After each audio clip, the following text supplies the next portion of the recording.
Welcome, ladies and gentlemen, to episode 2 of LoL Central, where we bring you up to date with all the biggest news in the professional League of Legends scene. I'm your host, Crown Tempest, and co-hosting with me today is Metin. Now, before we dive into all the matches from this week, let's just take a quick look at the standings. In first place, sitting alone at the top of the standings, we've got Cloud9, who's had an unbelievable run so far through their first 4 matches. Behind them, we've got a three-way tie for second place, seeing TSM, FlyQuest, and Phoenix 1. Behind that, we have another two-way tie for fifth place, having Echo Fox and Immortals. And then starting to round things out, we see Team Liquid, Team Dignitas, CLG all being 1 and 3, and then Team Envy rounding everything out at 0 and 4. Now, taking a look at the first game this week, what were your thoughts on the FlyQuest versus CLG matchup? I was pretty impressed with FlyQuest. Everybody knows I'm a fan at this point if you listen to the first podcast. I was pretty impressed with Moon and High. They seemed to really be playing a macro game that was more team-oriented, and it really worked out for them. For sure. Yeah, seeing that Moon and Fly combo, especially in that first game, you saw them really kind of just snowball the game out of control, and that led to them having a pretty quick win in that first match, or in the first game of the first match at least. Yeah, in the first game, they really played consistently. A couple times you saw the gold drop a little bit in CLG's favor, but in the second game, they really cleaned that up. It was just a solid game. They really didn't stutter, for lack of a better word. And High just came in, and Moon just kind of helped them with carrying the team. For sure. We are seeing Kha'Zix kind of become the priority jungler right now. I know a lot of the big junglers are pulling him out. You're seeing people like Fly, or like Moon, like Contracts. Pretty much, it seems like he's a top tier, right underneath Rengar. If Rengar's not open, Kha'Zix is kind of the one champion that everybody leans to. And then following that up is the Lee Sin. So those are kind of the two junglers you're seeing right now. And this game was no difference. You saw Moon coming in on the Kha'Zix, Smithy trying to counter with that Lee Sin pick, but it didn't really work out for them. Moon just kind of started snowballing the game, and then with High running that TF, they could just run around the map together, and nobody was able to stop them. Yeah, I actually almost like the Kha'Zix pick a little bit more than the Rengar pick right now. I feel like Rengar is scarier as a mid lane main, having that invisible creature just jump on you out of nowhere. I think it's more intimidating than having Kha'Zix, but I think Kha'Zix has a lot more ability to work with the team from behind. If Rengar doesn't get that early advantage, you can see here Moon on Rengar in the second game really did get that early game, so he was a force to be reckoned with his 9-2-4. Sure. Yeah, looking at Rengar, he doesn't really get a huge power spike really until he hits 6. Yes, he can still do things across the map early, but it's not as strong as something like Kha'Zix. Kha'Zix can jump out of anywhere he wants, whereas Rengar does have to be in that bush to actually get that jump on it. So seeing him get that early lead in the second game really did help put that pressure on all the lanes. So he can pop that ult anywhere, and you never know where he's going to come out of. But again, like Moon really showed up in this series. I think he was kind of the main contributor to them winning. And in my opinion, I don't know if he was actually voted the MVP of that match, but in my opinion, he was the one that led the team to victory. Yeah, I don't think many people could argue. I'm not actually sure who the MVP was.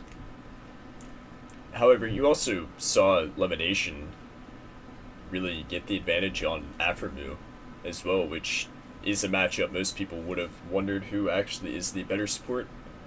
And I think Elimination really showed everybody that he does still have it in him to not just be a coach for his team from the inside, he also really just ran the game at bot lane. For sure. Seeing Elimination, he pulled out Malzahar in both the games, and he had solid score lines in both of them as well. First game he did 3-2 and 11. Second game I think it was like 3-1 and 8 or something along those lines. Just really punishing Aphromoo. Not able to really do anything on, especially in the second game, on that Zillion support. Normally a support that would be great to counter it because you could throw that ult down and the Malzahar ult's basically useless. But it didn't seem like he was really able to pull that off as effectively as he could have. And just like the first game, Zyra 2 is a huge counter pick to the Malzahar as well. And the fact that he was going 2-8 in that game really shows that he wasn't really comfortable playing into that Malzahar pick.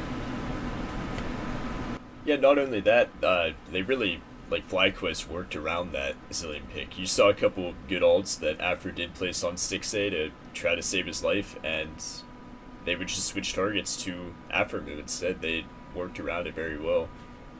I was actually pretty impressed.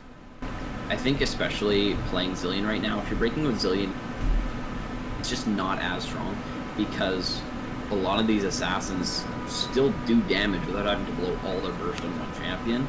Things like the Cosmetics, like the Rengar, they have relatively short cooldowns on their abilities, so they can jump around the fight pretty easy. Especially when you're seeing 2 assassins typically on each team.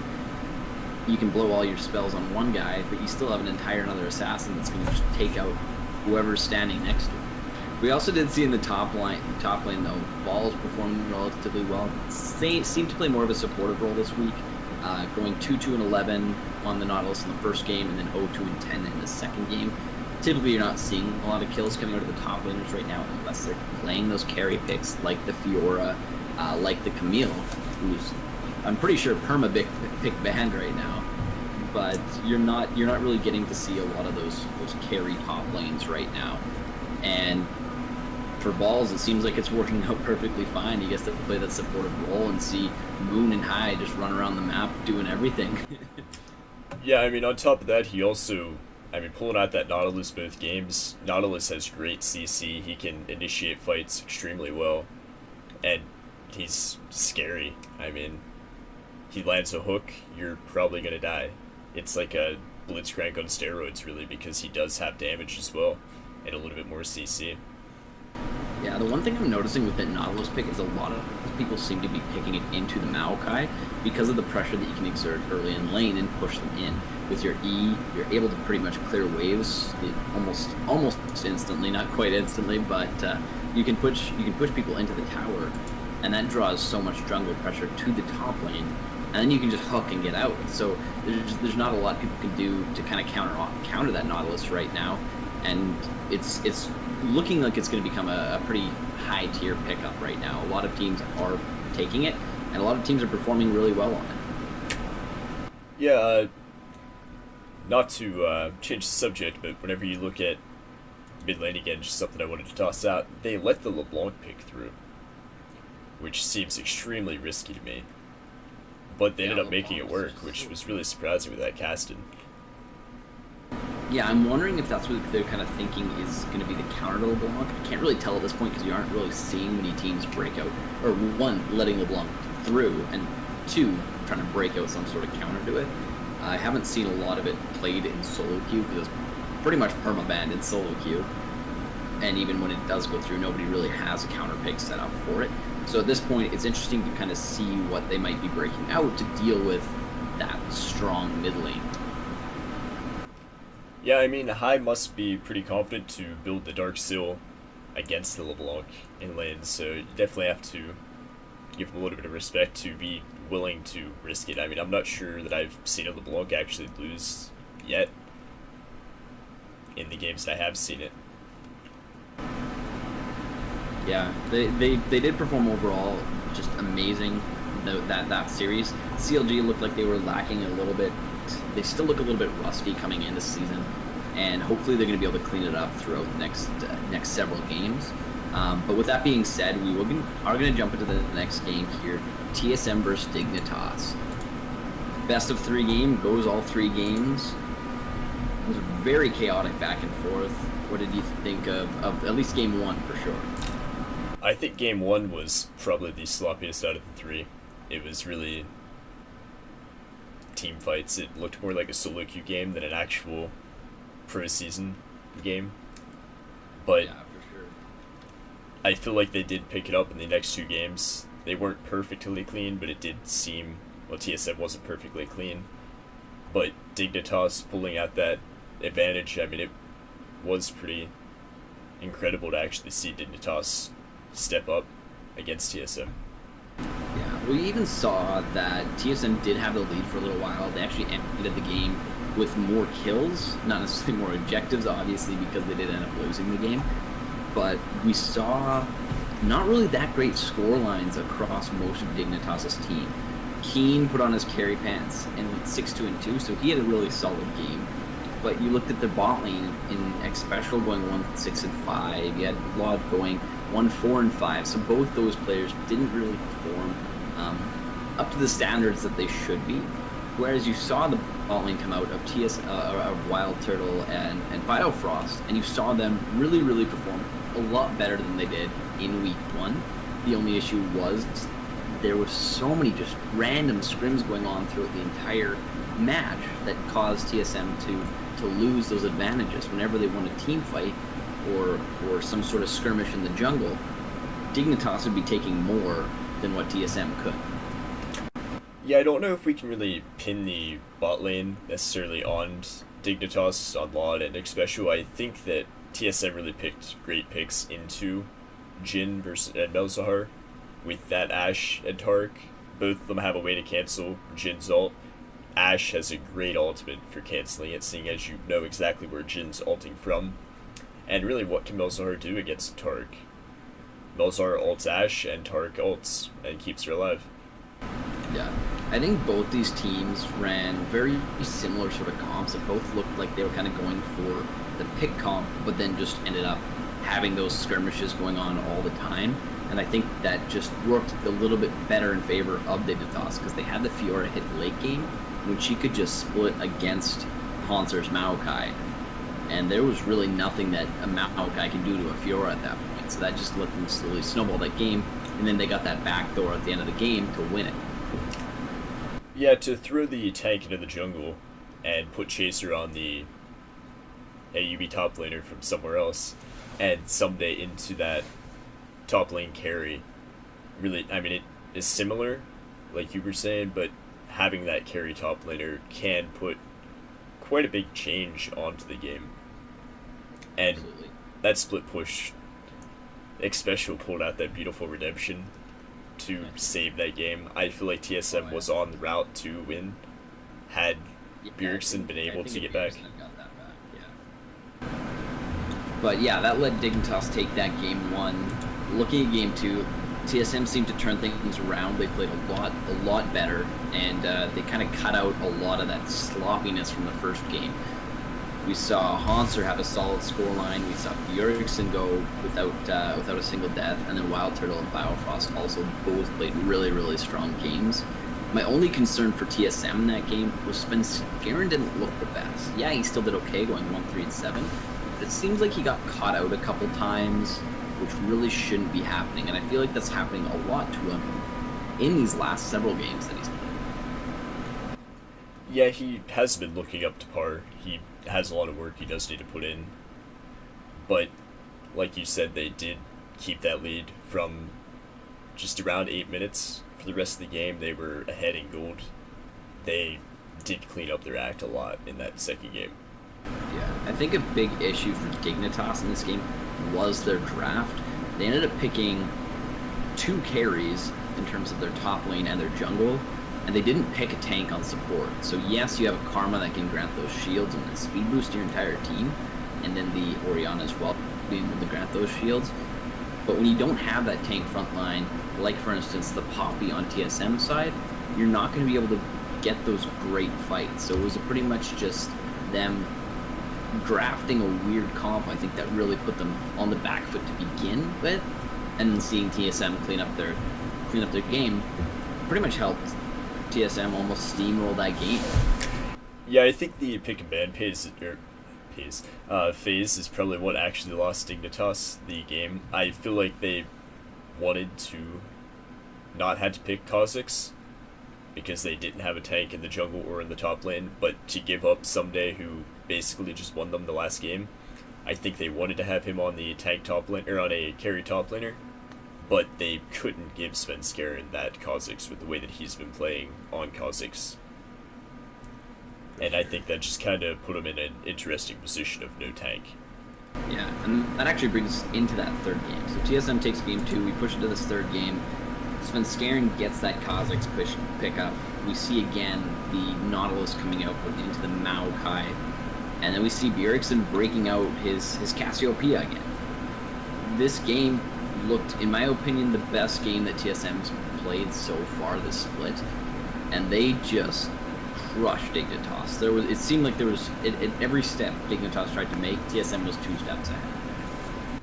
Yeah, it looks like Dignitas just tossed out their entire first game strategy. Like I said, the last pick, they didn't want to give up Kazakhs, so they took that Kazakhs down to a tank. This time they decided to pick multiple tanks and didn't have anyone to carry them. Laud is about the only person, and Keen, but versus a Cassiopeia. Shut down so hard. A Cassiopeia is a great pick against that Rise. Being able to cancel his ult, it's putting all the carry into ADC. Being able to put out just as much damage, it makes for a really solid pick into it. Plus, in my opinion, Cassiopeia does more damage early, within the first 4 levels or so, before Rise actually starts getting an item to scale up. Cassiopeia is just base damage just overall, in my opinion, a little bit higher and a little bit easier to land. Yeah, it's definitely a lot more consistent. But yeah, I think that game was just not really a whole lot to say about it. TSM looked a lot better, in a lot better form. You saw Dignitas really, it looked like their heart wasn't really in that game, but and it showed up, and TSM managed to take that one too. Alright, so if you don't have anything else to say about that game, that brings us into the Cloud9s versus Immortals game 1. Yes, this was a match that I was really looking forward to seeing this week. Turned into a little bit more of a steamroll than I was expecting. I was happy for that, of course, being the Cloud9 fan that I am. But we're seeing Immortals who are kind of trying to figure out where they are. You're seeing some issues in their jungle. Sometimes you're seeing some issues in the mid lane or the bot lane. I think they don't really have any lane that's completely ironed out yet. There's kind of issues everywhere. But we saw Cloud9 really hurt them for that. Contracts coming out, having a huge scoreline, going 4-1-6. Jensen again bringing us scary paths. He already proved, I think, last week that he's showing up as the best mid laner currently, and he showed up again this game and laid it to Bullbelter and went 8-1-4. Yeah, I think a lot of that's due to having those champions that can deliver her ball to them. I mean, you see these Oriannas that are picking without anyone to deliver the ball with her ult. It really causes some issues, but then you pick a team like Cloud9 has with Maokai who can deliver it, a Karma that can speed up the deliverance of it, a Lee Sin that can jump in, and then you have that Jhin at the back line to clean up anyone who didn't kill. Yeah, for sure. We even saw an early skirmish around level 6 when Bullbelter went in on Jensen. We got a gank coming in from Dardoch as well, and it ended up being a 2v1, which Jensen actually ended up ulting to hold them off long enough for Contracts to get there. Snuck that first blood out and picked up the kill on Dardoch and started snowballing right from that. So he went crazy and started just quickly, very, very quickly carrying the game. And then looking at game 2, it really went the same exact way. For sure, yeah, like the second game again, Contracts got that Kazakhs pickup, which, as we know, is such a strong pick right now, and he just shut everyone down. He got fed, and he got sneaky for the first time. Had an amazing scoreline, going 19-5. I think he had one good game last week as well.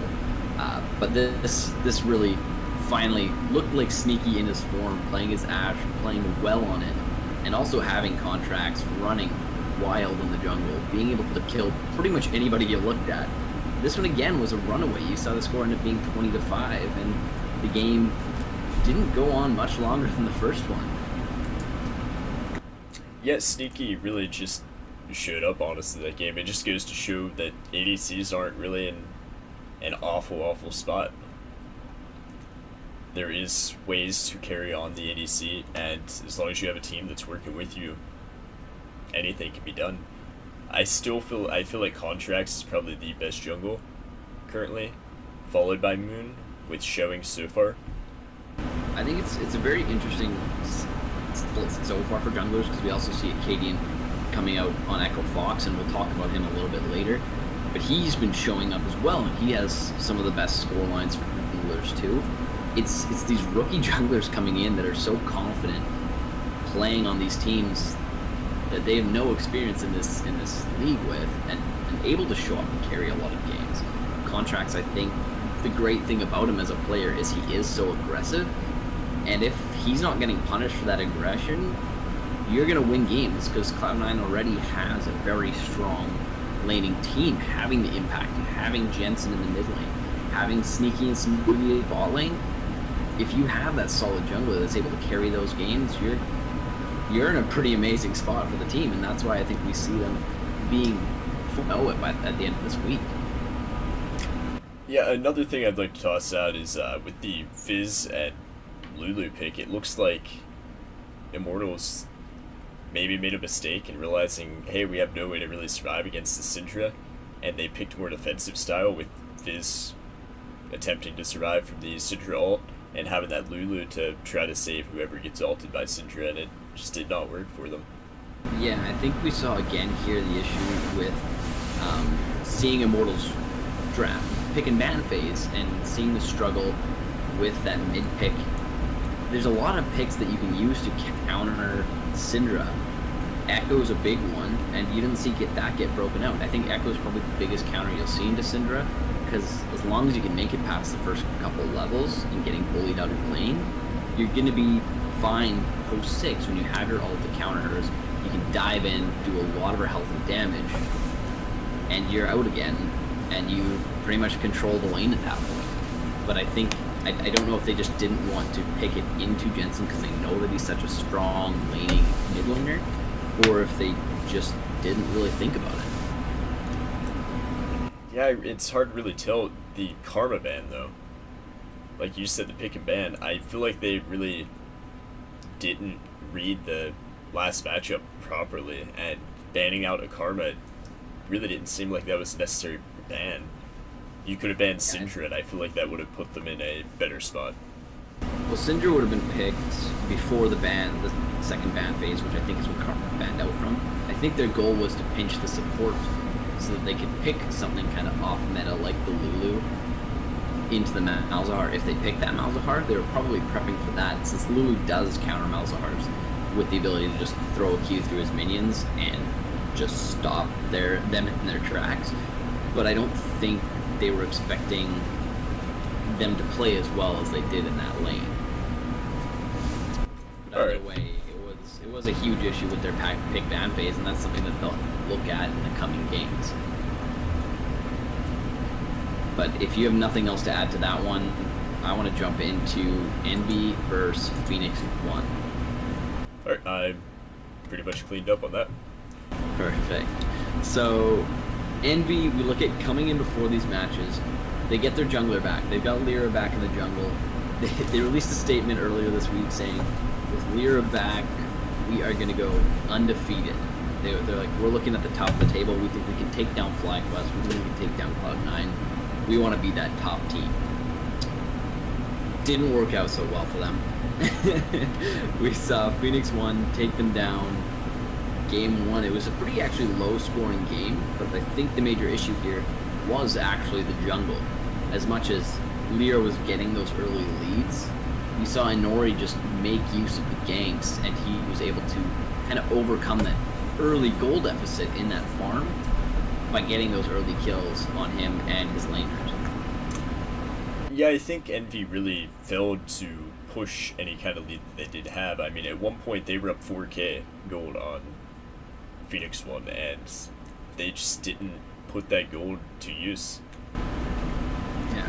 Yeah, I don't know what it is, if they're just not really comfortable as a team yet. I know they haven't had a lot of time with their full team because they didn't have Lyra here till the other day, and I don't know if that's the case or if they're really just not that great of a team.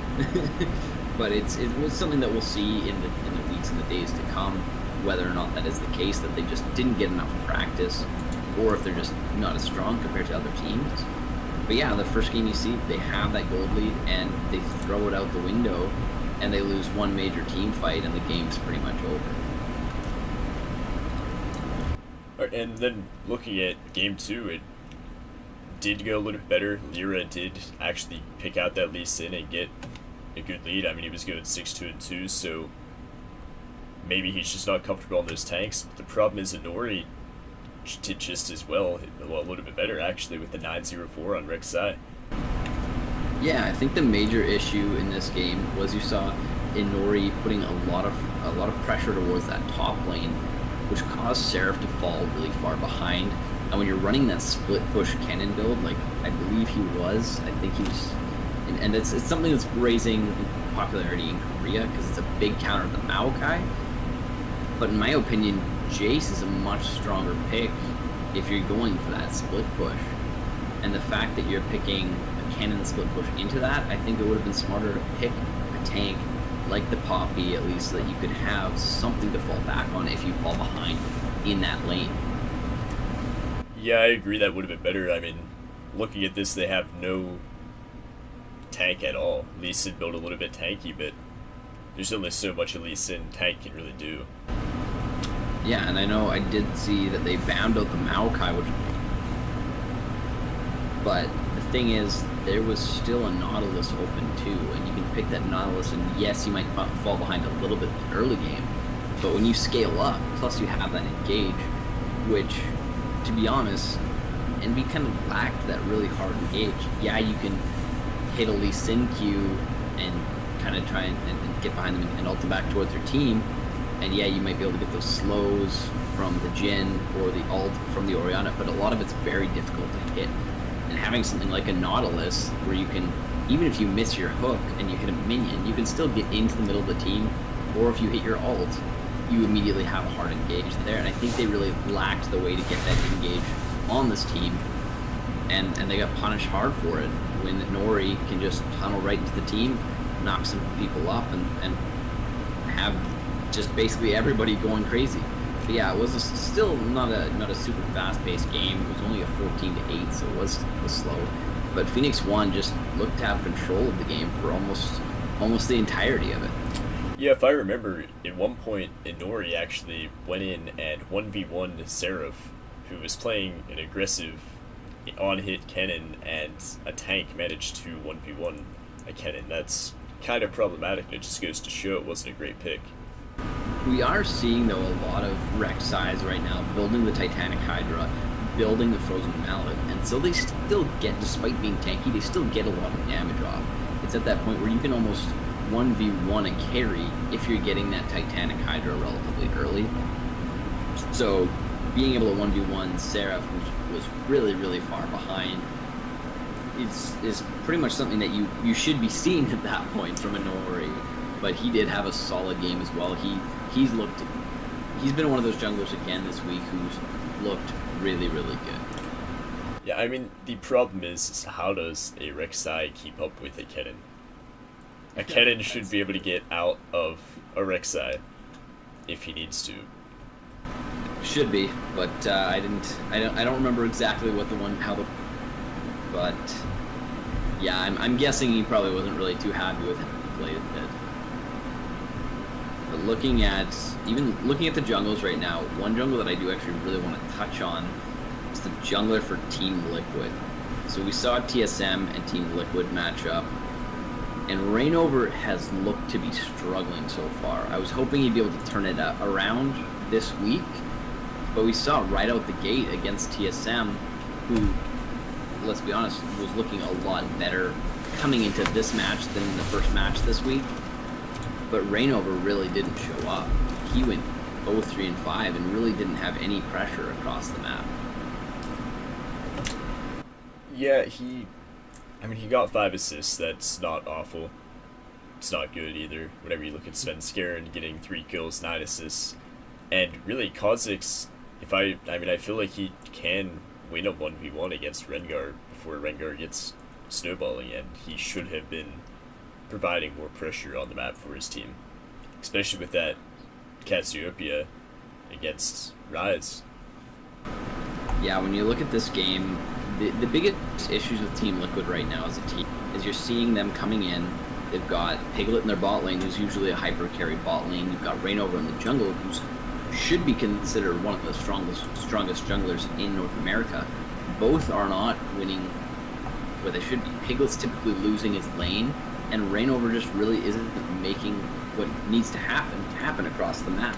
You're still seeing Golden Glue, who's coming in as a rookie, and it seems like he's the one that's having to put the team on his back to try and win these games. But he can't solo carry the rest of his team. Yeah, and then we could also look at the top lane where Hanser picking the Poppy into the Nautilus. I believe Poppy does win that matchup, but I still feel like a Nautilus can provide what's needed for Team Liquid to have sat up there and gotten Lorlo, I don't know how to actually say his name, ahead. And I feel like they could have gotten him a little bit of a head and prevented Hanser from getting that lead. And I mean, he did get quite a bit of a lead with 5-2 and 8. Yeah, we did see actually in the second game, we saw it kind of reverse. We saw Liquid pick up the Poppy in the top lane, and then we saw Hanser pull out the Nautilus. And again here, this time we see, again, the Poppy kind of running away with that lane. Lorlo goes 3-1 and 10 compared to Hanser's 1-3. But Reignover this game really did show up. This is the game that made me look at it and go, okay, this is the Reignover that I'm used to seeing. Where has this been the entire time? He went 6-0 and 8 and completely shut down Svenskeren in the jungle. Yeah, it's just another showing of Svenskeren really not playing that Lee Sin how he used to. He isn't providing what he did last season on that Lee Sin for his team. Yeah, and I think this series, or this matchup in particular, the jungle was the big one. That's where we kind of saw these teams in the first two games at least, where they either thrived or they had a lot of issues. And this is the game where Reignover showed up and he pulled that lead out, and they managed to quickly, basically after 20 minutes, start running away with the game. But they were down a little bit early, but then once they hit that 20-minute mark, they took over. Unfortunately, they couldn't carry that over into the third game, though. Going up again, they picked the Nautilus again into a Maokai, so that was a pretty even matchup. There was the Kha'Zix into the Rengar in the jungle.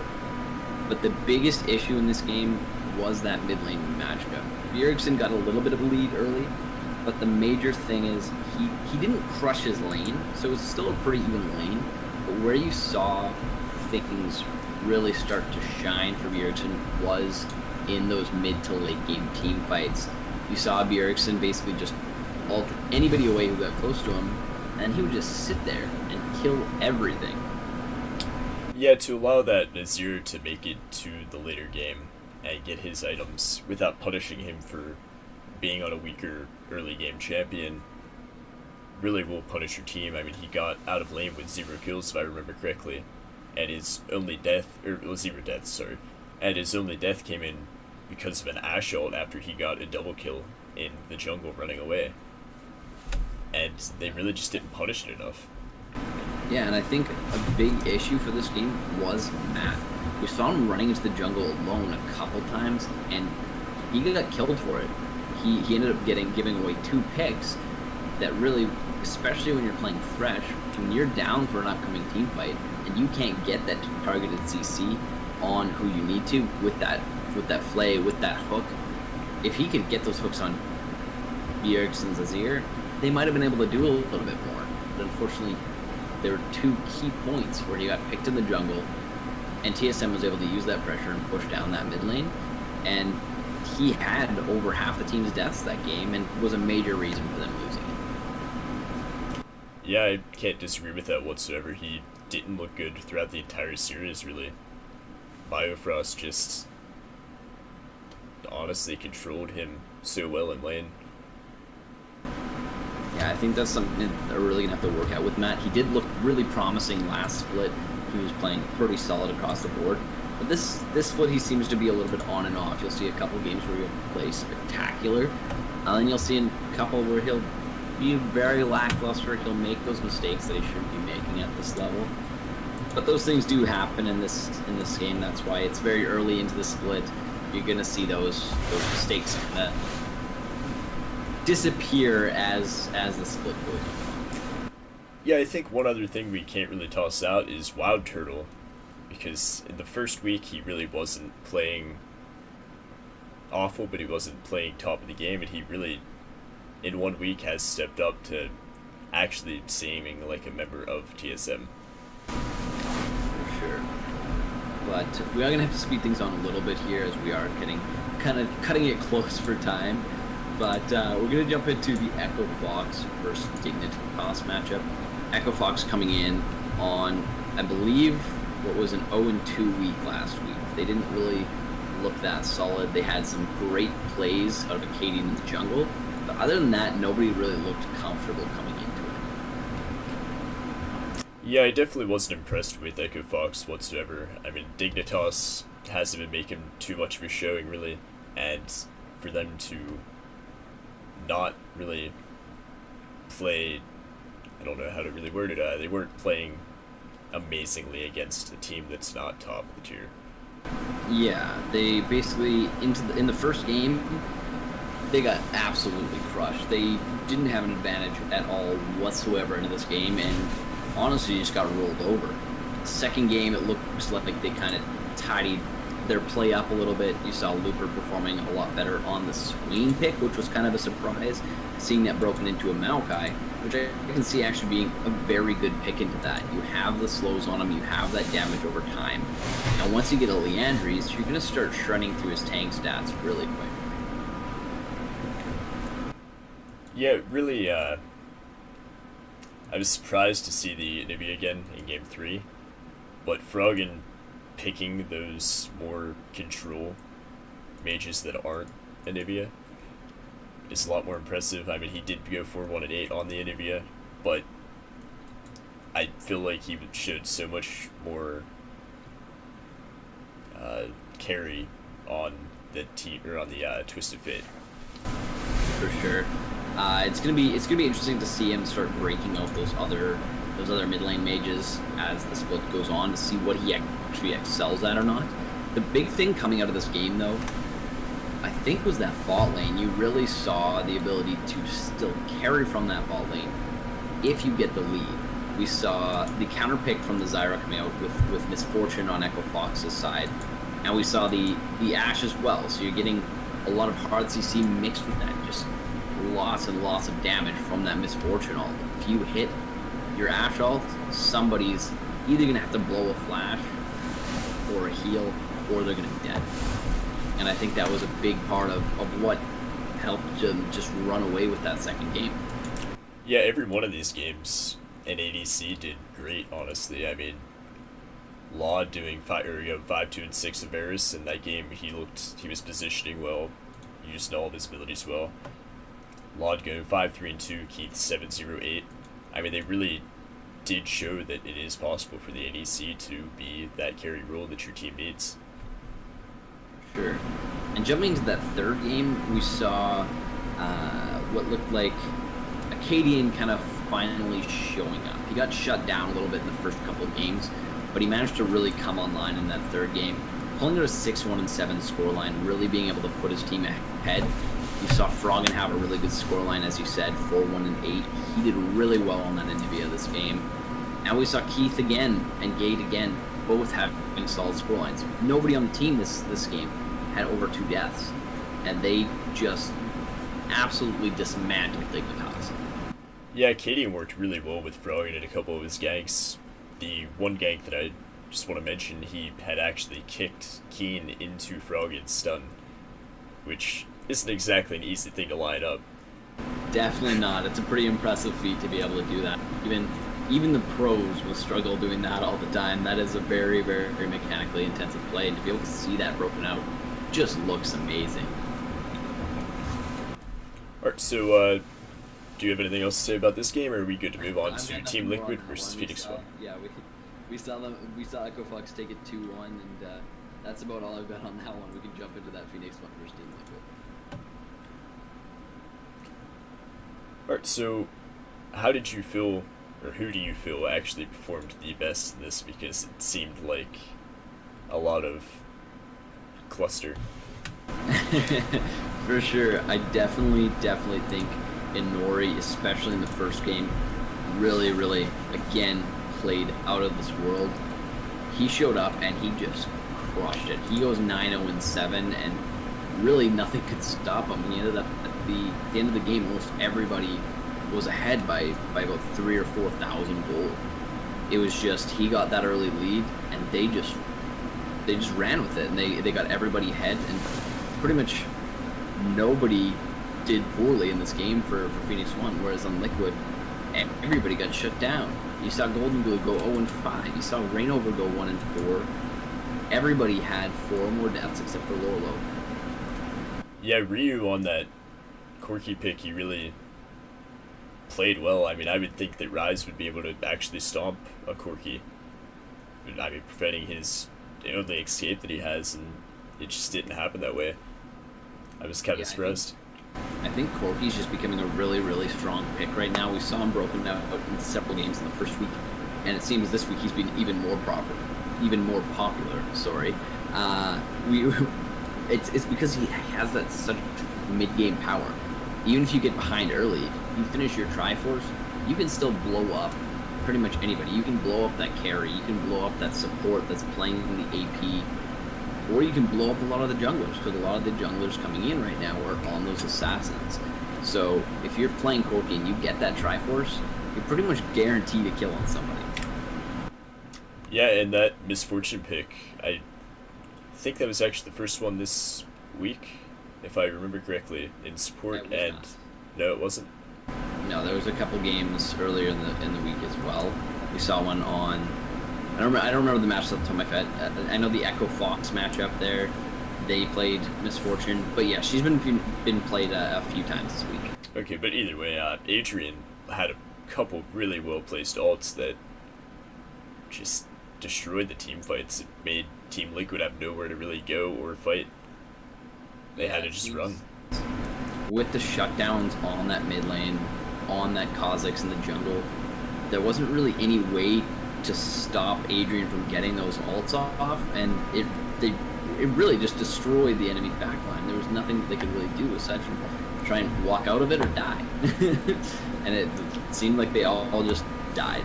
There was nothing that they were able to do.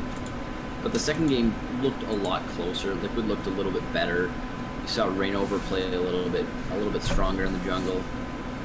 But this game, you saw on Phoenix One, you saw Maokai showing up, getting that full 1-6, and an Arrow in the bot lane, 5-2-6, and he had a lot of damage dealt that game.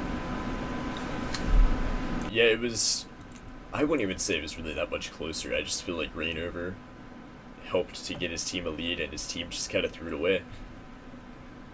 At Cassiopeia with 4-4-4, you would think that Golden Glue would be able to continue that lead going, but the Orianna into the Cassio just prevented him from getting any more of a snowball than he already had. Yeah, and I think Liquid right now is really struggling in terms of not just Rainover in the jungle right now, but just their overall team isn't meshing as well as they were expecting them to coming into it. And I think they're just going to keep failing to win these games until they can get everything sorted out. And if you have Rainover playing at the top of his game, maybe that can spark Piglet to start playing stronger, and maybe Matt will kind of pick it up as well.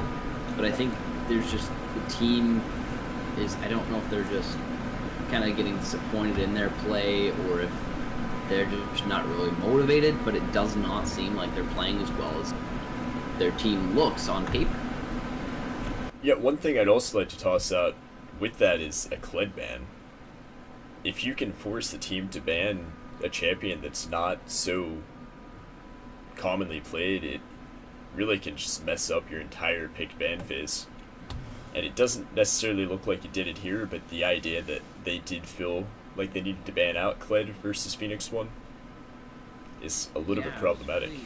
I was really surprised at that ban. It didn't really make sense. My only guess was it was a panic ban. We did see a lot of that coming in this week. I know Immortals had a few panic bans where they're just running out of time because they're not used to the new 30-second ban system. They're used to having the 45 seconds to make their bans. So a lot of teams, and again, I think that's a communication issue. Staff that you need to be able to make sure you have that ban ready and locked in, and not missing out on it, because that's affected a few teams, and it's hurt them a lot. Alright, so with that being just a 0-2 for Phoenix 1, I guess we're ready to move into the Echo Fox versus FlyQuest match. Yes, this match was a pretty exciting one in my opinion. We really got to see FlyQuest finally show a little bit of weakness. I know we've had a few games here and there where they didn't look as solid, but this was a game where they really got punished hard.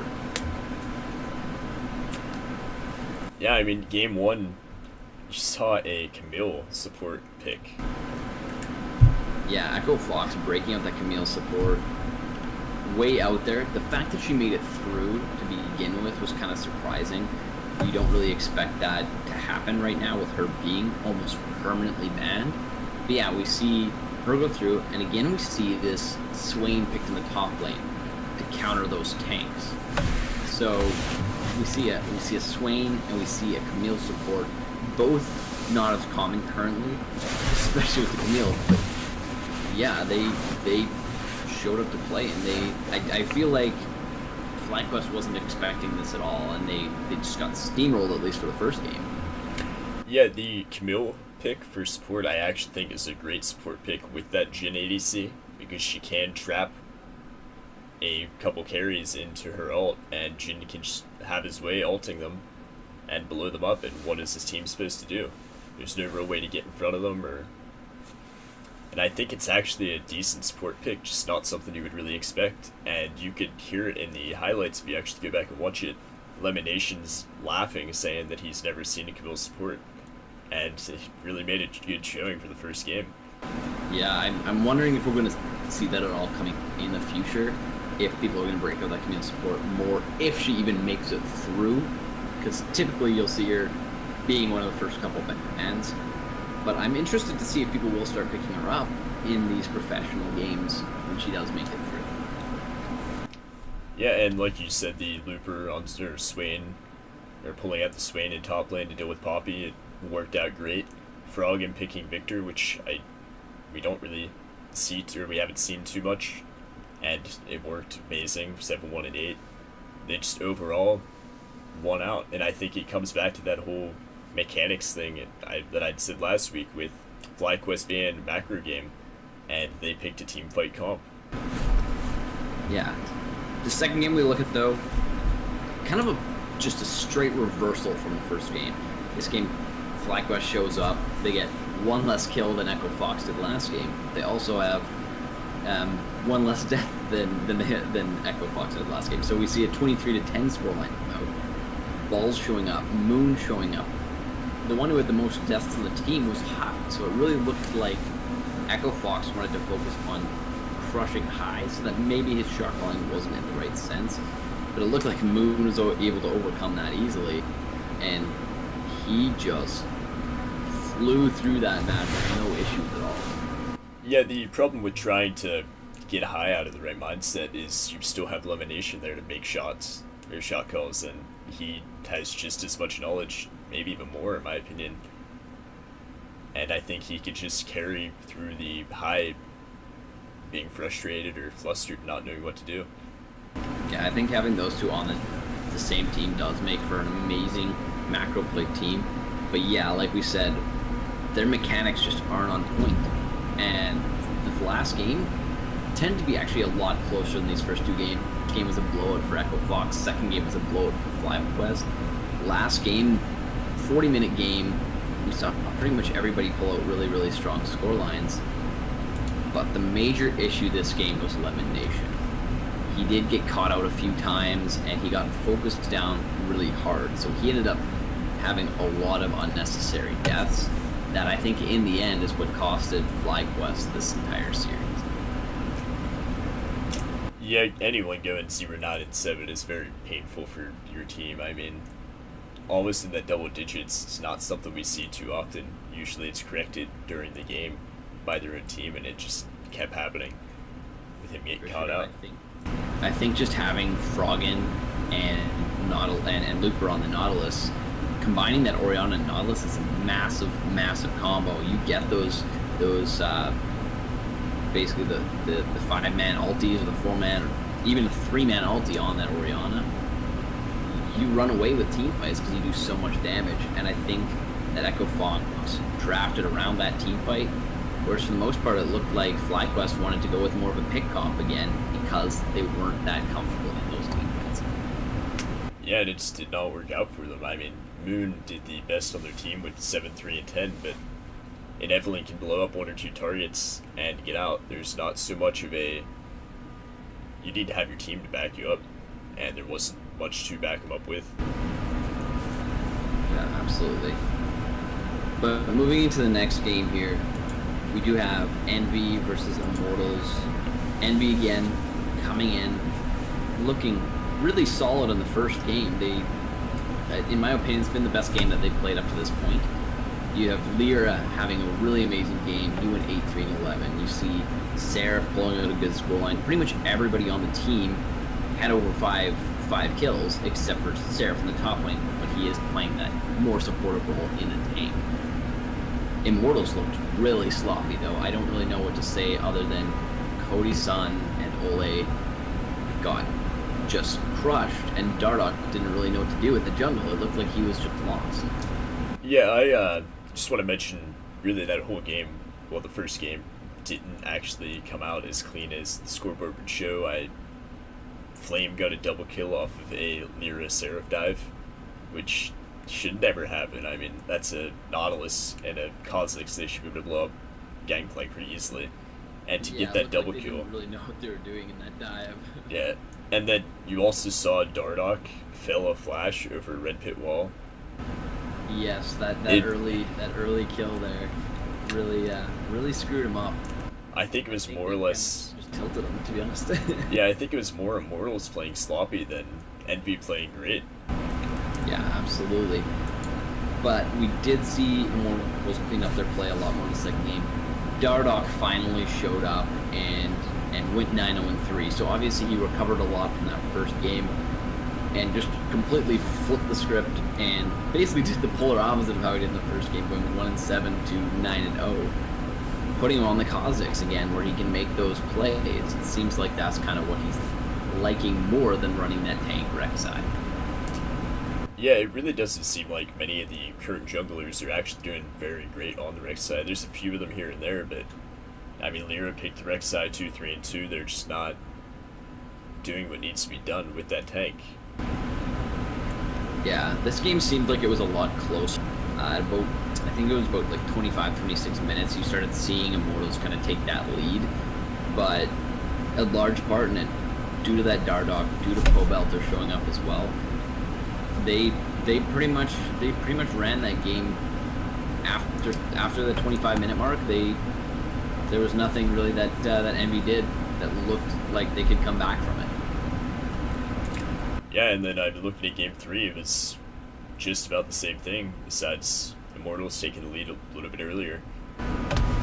Yeah, you see Dardoch finally show up on that Rek'Sai and have a massive scoreline, going 8-1-12, having the best kill participation on his team, almost having 100%. We see him, it's like a 93 or 94% kill participation, and that pretty much won them that game as well. So we see Immortals coming out after that sloppy game 1, recovering the next 2 games, and handing Envy their 4th loss on a team that expected to be playing well, but really aren't showing up in the way that they should be. Again, it's a lot of teams right now just are struggling to find the ground that they need to stand on to make their push to at least their early push to the standings. And like I said earlier, I think Cloud9's the one team that seems to have their feet under them. But in the last matchup of the week, seeing that C9 into that CLG started to look like they were actually returning to form. Yeah, Contracts again on Cloud9 was still impressive. He played extremely well. He showed that he owns the jungle. But CLG did play a lot better than what you had been seeing them on. 6 AM 5, 3, and 4 on Paris, I mean, you are seeing the ADCs starting to make a little bit more of an impact, but he just couldn't deal with Sneaky. Yeah, it seems, especially with the Varus right now, you're seeing the make a comeback, and it seems like it's working out for the most part right now, but they're still not able to win the games for whatever reason for the most part as well. But yeah, you saw Cloud9, CLG, 13-10 first game, so it was a relatively close one. Cloud9, I think, just slowly pushed their lead throughout the game and managed to win it fairly early in a 36-minute game. CLG did strike back, though, and they looked way, way better in the second game. Yeah, I mean, Hughie. I'm saying, I mean. But yeah, I mean, you're seeing Hughie go 7-2-7 against the Azir, which really you haven't seen anyone do great on it in any of the regions that I've seen besides Purickson. I mean, Jensen didn't do awful on it, he just didn't do what was necessary as the Azir. Yeah, I'm kind of surprised to be seeing Azir being broken out in so many games, because I don't think it's that strong of a pick right now. I think there are a lot of other picks that they could go with. Something like the Corki in this situation is a relatively strong pick. You still get that wave clear, you still get the ability to get out of those fights. Somebody like the Kazakhs jumping on you, you can still get out. So I was kind of confused as to why they needed to pick the Azir this match. Maybe it's because they're thinking it's a counter to Orianna, because that's the matchup that TSM broke it out into as well, was that Orianna Azir match. But it seems like he didn't show up as well as he can be, knowing that he is one of the best mid laners in North America right now. But I think the big issue this game was in the top lane under Impact. Didn't really have a solid game. Hard to do when you're playing into that Trundle who can just pillar all your hooks and then ult you and steal all your stats. Yeah, he really didn't make a great showing. I don't think that was the cause for their loss. I would actually put it on the bot lane for why they lost this game with 1-6-2 on Sneaky, and given Stixxay that lead, I mean, he snowballed hard off of it. Absolutely, and that's what I was going to touch on. Sneaky going 1-6, probably his worst scoreline so far this split. Really, really did not look comfortable for whatever reason. Seemed like he just... Yeah, I don't know if he just wasn't comfortable or what was going on that game, but yeah, getting that lead on Stixxay, with a Jhin, you're going to be able to do that damage a lot quicker and be able to get through those tanks, and that's exactly what happened. And CLG ended up winning that one. I don't think they even were down at all in that game. Yeah, I mean, it was pretty even the whole way up until just after 6 minutes, and they started just going straight up. There's no real falter at all for CLG in that game there. Yeah, and then we see Game 3 a lot closer of a match. This one was probably, in my opinion, one of the most exciting matches of the week. We saw it go to almost 50 minutes. It was a very intense game. You saw both teams performing exceptionally well. Pretty much everybody putting up good numbers. Jensen, again, though, didn't play as strong as he normally would playing the Katarina. But you did see Impact playing exceptionally, getting those amazing ults off. You saw Contracts playing really, really well again. Sneaky flipped the script on his last game again and performed much, much better. But yeah, this one just ended up being who could be the better team fights, or who could be the better team fighters, and it just happened to be in this game that Cloud9 was that team. They had one really, really solid fight that let them kind of just turn the gold lead around from CLG, and from there they took over the game. Yeah, I'm just really not a big fan of Jensen's picks for this series here. In Azir that he did bad on. Katarina, he didn't do bad on it necessarily, he just didn't play to the standard that he needed to play with that champion. I think he has much better picks again with this game that he could have gone with. And I think that's something that we might see coming up if teams can take advantage of him not being as comfortable on some of those other champions and kind of trying to shut down his pool a little bit, if you see that coming through in the bans, then you might see Cloud9 start to lose some games. But then again, you still have contracts in the jungle, and if you don't ban out any of his junglers, or if you don't pick any of his junglers, he could also snowball the game. So I think the reason Cloud9 is performing so well right now is the fact that they have so many players that can manage to carry a game, even if one gets shut down. So in order to win the game against them, you gotta be able to shut down multiple people. Yeah, Contrax is definitely making a great showing with his carry junglers. He's really carrying the team for a lot of these games that somebody else doesn't get ahead. I mean, you saw Sneaky get ahead in this game, and he played well. But I feel like ADC is still not the only way to carry. I don't think that an ADC only being fed is going to work for you, and Contrax is replacing that mid laner if Jensen does start to falter a little bit. Absolutely. But yeah, we did see Cloud9 pick up that win. They improved 4-0, being the only undefeated team so far to this point. We do have a lot of amazing matches, though, coming up in the upcoming week. We're going to see Immortals facing off against Phoenix One. We'll see if Immortals are able to kind of get rid of some of the issues that they've been having and take on Phoenix One, who's 3-1, and see if them being at that point is kind of just lucky, or if they are really at a high level of play right now. We should see also TSM versus CLG. I feel like it's probably going to be the best match this week. You do have the TSM versus CLG rivalry coming out, not to mention TSM is performing really well now. As long as they don't have that kind of sloppy first game, they seem to be able to pick up the pace in the second two. And CLG, I think, is finally going to be coming back into form, like I said earlier this week. This week, I think, is going to be where CLG starts to break out. The only issue for them is they do have that tough matchup against TSM, and if they lose that, they could get a little bit disheartened if they lose two big back-to-back games there with that Cloud9 loss this weekend as well.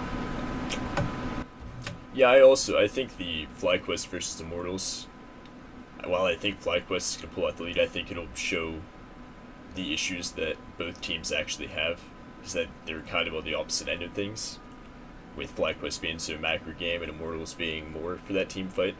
I think it'll really showcase what they both need to improve on a lot. Yeah, Immortals is a pretty chaotic team, so if they're forcing fights, we might see FlyQuest struggle a little bit. But that pretty much wraps it up for this week's breakdown on the games that have passed. We'll hopefully have you guys join us again next week to break down the upcoming week's matches. If you guys want to let me know what you think. We talked about the mid lane right now and who seems to be playing really well. Who do you think the strongest mid laner is right now in the current meta, or just in these current couple weeks? Is it going to be somebody like Bjergsen still, or do you think he's kind of taking a step back and you see Jensen taking over that amazing mid lane god tier role? But thank you guys very much for joining us this week. If you have any questions, if you have anything you want to kind of let us know about, please feel free to email us at roundtableesports@gmail.com. And if you can leave us a review in either our iTunes, in our YouTube, it would be greatly appreciated. And thank you guys once again for joining in this week.